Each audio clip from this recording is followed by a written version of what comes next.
Top of the top, welcome once again. My name is Leo Slacher. I am a footballer, a property entrepreneur, and a thought provoker.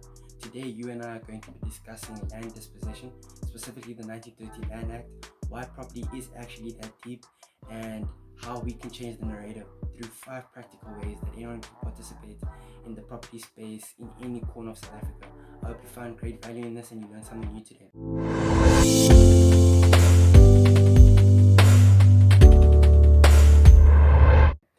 When we speak about the land, it brings about a very controversial conversation purely due to one legislative act that has made the reality that we all live in today. So what is the 1913 Land Act?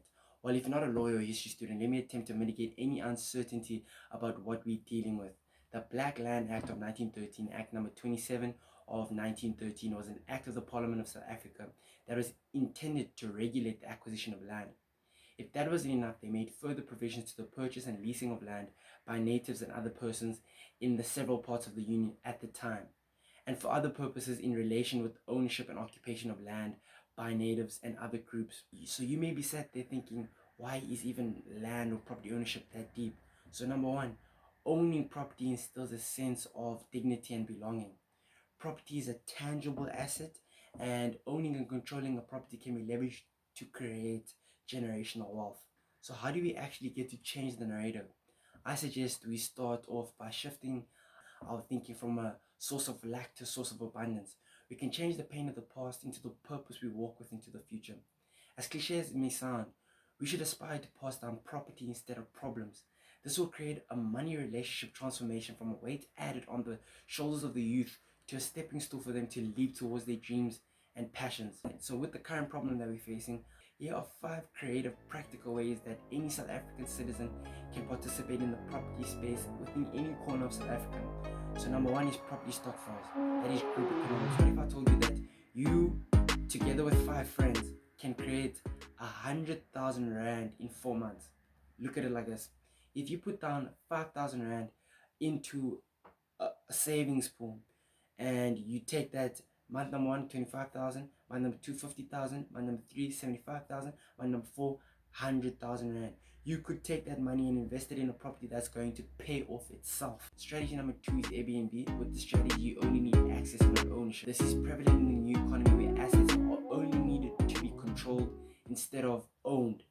So we see this in the actual company itself, Airbnb.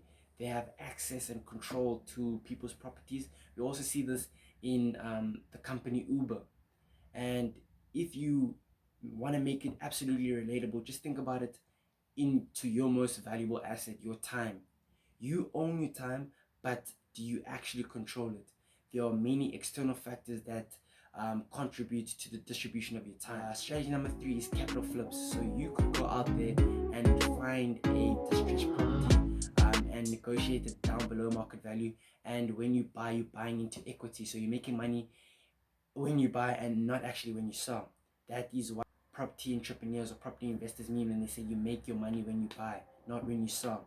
So with this, you could actually form a joint venture with a private investor, and you could go in that deal for 8 to 12 months, and then you'll be in and out. Fourth strategy is a bit more advanced. It's called a back-to-back or simultaneous transfer. Many people will claim that the strategy is illegal because SARS will only get paid once, but if you do it correctly, SARS does actually get paid twice. So you could approach a private seller and tell him that you are interested in his property, but you could put a suspensive condition that you're going to on-sell the property yourself.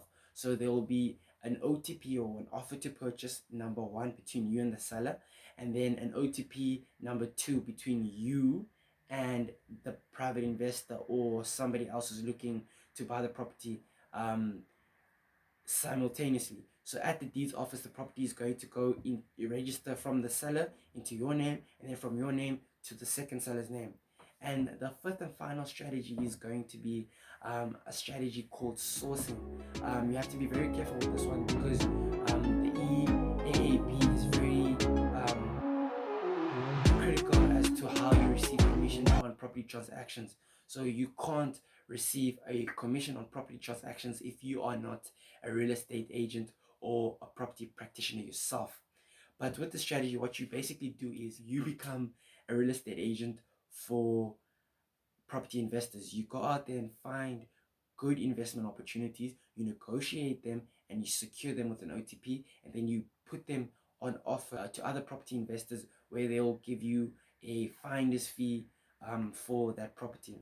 However, I urge you, make sure that you're investing with facts and figures and not speculation. Don't invest in an area where your uncle or your aunt or your mom or your dad or your grandpa, in fact, tells you that this is a great investment area. This is where you're gonna get all the money. Rather do a suburb report or make sure that you're investing with facts and figures and not speculation, please.